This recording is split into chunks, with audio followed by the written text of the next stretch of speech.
ಇದುವರೆಗೂ ನೀವು ನಮ್ಮ ಚಾನಲ್ಗೆ ಸಬ್ಸ್ಕ್ರೈಬ್ ಆಗಿಲ್ಲ ಅಂದರೆ ಇಲ್ಲಿ ಕಾಣುವ ಸಬ್ಸ್ಕ್ರೈಬ್ ಬಟನ್ ಅನ್ನು ಕ್ಲಿಕ್ ಮಾಡಿ. ಹಾಗೆ ಹೊಸ ವಿಡಿಯೋ ನೋಟಿಫಿಕೇಶನ್ಸ್ಗಾಗಿ ಬೆಲ್ ಐಕಾನ್ ಅನ್ನು ಕ್ಲಿಕ್ ಮಾಡಿ.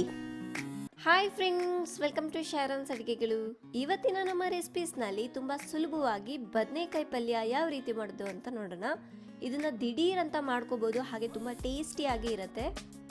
ಮೊದಲಿಗೆ ಒಂದು ಕುಕ್ಕರ್ನಲ್ಲಿ 2 ಟೇಬಲ್ ಸ್ಪೂನ್ನಷ್ಟು ಎಣ್ಣೆನ ಹಾಕಿ, ಎಣ್ಣೆ ಚೆನ್ನಾಗಿ ಕಾದ ನಂತರ ಒಂದು ಮೀಡಿಯಂ ಸೈಜ್ ಈರುಳ್ಳಿನ ಕಟ್ ಮಾಡಿಬಿಟ್ಟು ಹಾಕಿ, ಆನಂತರ ಸ್ವಲ್ಪ ಕರಿಬೇವಿನ ಸೊಪ್ಪನ್ನ ಹಾಕಿಬಿಟ್ಟು ಚೆನ್ನಾಗಿ ಮಿಕ್ಸ್ ಮಾಡ್ಕೊಳ್ಳಿ. ಈರುಳ್ಳಿ ಚೆನ್ನಾಗಿ ಗೋಲ್ಡನ್ ಬ್ರೌನ್ ಕಲರ್ ಆಗೋವರೆಗೂ ಫ್ರೈ ಮಾಡ್ಕೋಬೇಕು. ನೋಡಿ, ಇಷ್ಟಾದರೆ ಸಾಕು. ಆನಂತರ ಇದರಲ್ಲಿ ಒಂದು 250 ಗ್ರಾಮ್ನಷ್ಟು ಬದನೆಕಾಯಿನ ಚೆನ್ನಾಗಿ ತೊಳೆದ್ಬಿಟ್ಟು ಈ ರೀತಿ ಕಟ್ ಮಾಡಿಬಿಟ್ಟು ಹಾಕಿ, ಇವಾಗ ಇದನ್ನು ಚೆನ್ನಾಗಿ ಮಿಕ್ಸ್ ಮಾಡ್ಕೊಳ್ಳಿ. ನೀವು ಬದನೆಕಾಯಿ ಜೊತೆಗೆ ಆಲೂಗಡ್ಡೆನ ಕೂಡ ಕಟ್ ಮಾಡಿಬಿಟ್ಟು ಹಾಕ್ಬೋದು. ನಾನಿಲ್ಲಿ ಬರೀ ಬದನೆಕಾಯಿದೊಂದೇ ಮಾಡ್ತಾ ಇದ್ದೀನಿ.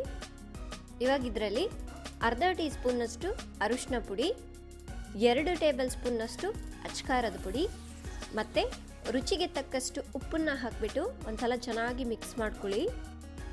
ನೀವು ಇದನ್ನು ಪಾತ್ರೆಯಲ್ಲೇ ಮಾಡ್ಕೋಬೋದು, ಆದರೆ ಕುಕ್ಕರಲ್ಲಿ ಮಾಡ್ಕೊಳ್ಳೋದ್ರಿಂದ ತುಂಬ ಬೇಗ ಆಗುತ್ತೆ. ಫ್ರೆಂಡ್ಸ್, ಇದನ್ನು 1 ನಿಮಿಷ ಚೆನ್ನಾಗಿ ಲೋ ಫ್ಲೇಮ್ನಲ್ಲಿ ಹುರ್ಕೋಬೇಕು. ಅಷ್ಟರಲ್ಲಿ ಇದಕ್ಕೆ ಮಸಾಲೆನ ರೆಡಿ ಮಾಡ್ಕೊಳ್ಳೋಣ.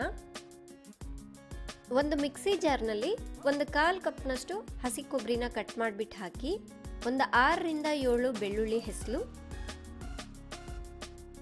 1.5 ಇಂಚಿನಷ್ಟು ಹಸಿ ಶುಂಠಿನ ಕಟ್ ಮಾಡಿಬಿಟ್ಟು ಹಾಕಿ, ಒಂದು 3 ಲವಂಗ, ಒಂದು ಸಣ್ಣ ಪೀಸ್ನಷ್ಟು ಚಕ್ಕೆ, 1/4 ಕಪ್ನಷ್ಟು ನೀರನ್ನ ಹಾಕಿಬಿಟ್ಟು ಈಗ ನುಣ್ಣಗೆ ರುಬ್ಕೊಳ್ಳಿ. ನೋಡಿ, ಈ ರೀತಿಯಾಗಿ ಇಷ್ಟು ನುಣ್ಣಗಾದರೆ ಸಾಕು. ನೋಡಿ, ಬದನೆಕಾಯಿನೂ ಚೆನ್ನಾಗಿ ಬೆಂದಿದೆ. ಇವಾಗ ರುಬ್ಬಿಟ್ಕೊಂಡಿರೋ ಮಸಾಲೆನ ಇದರಲ್ಲಿ ಹಾಕ್ಕೊಳ್ಳೋಣ. ಫ್ರೆಂಡ್ಸ್, ಈ ಬದನೆಕಾಯಿ ಪಲ್ಯನ ಹೆಚ್ಚಾಗಿ ಹಳ್ಳಿ ಕಡೆ ಹಾಗೆ ಆಂಧ್ರದ ಕಡೆ ಮಾಡ್ತಾರೆ, ತುಂಬ ಟೇಸ್ಟಿಯಾಗಿರುತ್ತೆ. ನೋಡಿ, ಇವಾಗ ಮಸಾಲೆನ ಹಾಕ್ಕೊಂಡಾಗಿದೆ. ಸ್ವಲ್ಪ ಹಸಿ ವಾಸನೆ ಹೋಗೋವರೆಗೂ ಈ ರೀತಿ ಲೋ ಫ್ಲೇಮ್ನಲ್ಲಿ ಇಟ್ಕೊಂಡು ಚೆನ್ನಾಗಿ ಮಿಕ್ಸ್ ಮಾಡ್ಕೊಳ್ಳಿ. ನೋಡಿ, ಮಿಕ್ಸ್ ಮಾಡ್ಕೊಂಡಾಗಿದೆ ಈ ರೀತಿಯಾಗಿ. ಇವಾಗ ಇದರಲ್ಲಿ ಒಂದು ದೊಡ್ಡ ಟೊಮೆಟೊನ ಈ ರೀತಿ ಸಣ್ಣದಾಗಿ ಕಟ್ ಮಾಡಿಬಿಟ್ಟು ಹಾಕಿ, 1/4 ಟೀ ಸ್ಪೂನ್ನಷ್ಟು ಧನಿಯಾ ಪುಡಿ, 1/4 ಟೀ ಸ್ಪೂನ್ನಷ್ಟು ಗರಂ ಮಸಾಲಾನ ಹಾಕಿಬಿಟ್ಟು ಇವಾಗ ಒಂದ್ಸಲ ಮಿಕ್ಸ್ ಮಾಡ್ಕೊಳ್ಳಿ. ಈಗ 1.5 ಕಪ್ನಷ್ಟು ನೀರನ್ನ ಹಾಕ್ಕೊಳ್ಳಿ. ನಿಮಗೆ ಸ್ವಲ್ಪ ಗಟ್ಟಿಯಾಗಿ ಬೇಕು ಅಂದರೆ 1/4 ಕಪ್ನಷ್ಟು ನೀರನ್ನ ಹಾಕ್ಕೊಂಡ್ರೆ ಸಾಕು.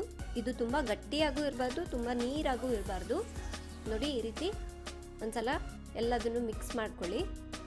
ಈಗ ಕುಕ್ಕರ್ ಮುಚ್ಚಳನ ಮುಚ್ಚಿಟ್ಬಿಟ್ಟು 1 ವಿಷಲ್ ಬರೋವರೆಗೂ ಕೂಗಿಸಿ. ನೋಡಿ, ಈಗ 1 ವಿಷಲ್ ಆಗಿದೆ ಅಲ್ವಾ, ಸ್ಟವ್ನ ಆಫ್ ಮಾಡ್ಕೊಳ್ಳಿ. ನೋಡಿ, ಕುಕ್ಕರ್ ಪ್ರೆಷರ್ ಎಲ್ಲ ಹೋದ್ಮೇಲೆ ಮುಚ್ಚಳನ ತೆಗೀರಿ. ಬದನೆಕಾಯಿ ಪಲ್ಯ ಪರ್ಫೆಕ್ಟಾಗಿ ಆಗಿದೆ. ಸೊ ಇದನ್ನು ನಿಧಾನಕ್ಕೆ ಈ ರೀತಿ ಮಿಕ್ಸ್ ಮಾಡ್ಕೊಳ್ಳಿ. ಫ್ರೆಂಡ್ಸ್, ಇದನ್ನು ನೀವು ರೈಸ್ ಜೊತೆ, ಚಪಾತಿ, ರೋಟಿ, ಪೂರಿ ಯಾವುದ್ರ ಜೊತೆ ಬೇಕಾದರೂ ತಿನ್ನಿ, ಸೂಪರಾಗಿರುತ್ತೆ. ನೋಡಿದ್ರಲ್ಲ, ತುಂಬ ಸುಲಭವಾಗಿ ಟೇಸ್ಟಿಯಾಗಿರುವಂಥ ಬದನೆಕಾಯಿ ಪಲ್ಯ ಯಾವ ರೀತಿ ಮಾಡೋದು ಅಂತ. ಈ ರೆಸಿಪಿ ಇಷ್ಟ ಆಯಿತು ಅಂದರೆ ಪ್ಲೀಸ್ ಲೈಕ್ ಬಟನ್ನ ಕ್ಲಿಕ್ ಮಾಡಿ ಮತ್ತು ನಿಮ್ಮ ಸ್ನೇಹಿತರಿಗೂ ಶೇರ್ ಮಾಡಿ. ನಮ್ಮ ಎಲ್ಲ ರೆಸಿಪಿ ಸ್ಟೆಪ್ ಬೈ ಸ್ಟೆಪ್ ಇನ್ಸ್ಟ್ರಕ್ಷನ್ಸ್ಗಾಗಿ shubhasharan.com ವೆಬ್ಸೈಟ್ಗೆ ವಿಸಿಟ್ ಮಾಡಿ. Thank you. ನಮ್ಮ ಎಲ್ಲ ಹೊಸ ಅಡುಗೆ ವಿಡಿಯೋಗಳ ನೋಟಿಫಿಕೇಶನ್ಗಳು ನೇರವಾಗಿ ನಿಮ್ಮ ವಾಟ್ಸಪ್ನಲ್ಲಿ ಬೇಕಾ? ಹಾಗಾದರೆ ಕೆಳಗಡೆ ಡಿಸ್ಕ್ರಿಪ್ಷನ್ನಲ್ಲಿ ಲಿಂಕ್ ಇದೆ, ಕ್ಲಿಕ್ ಮಾಡಿ.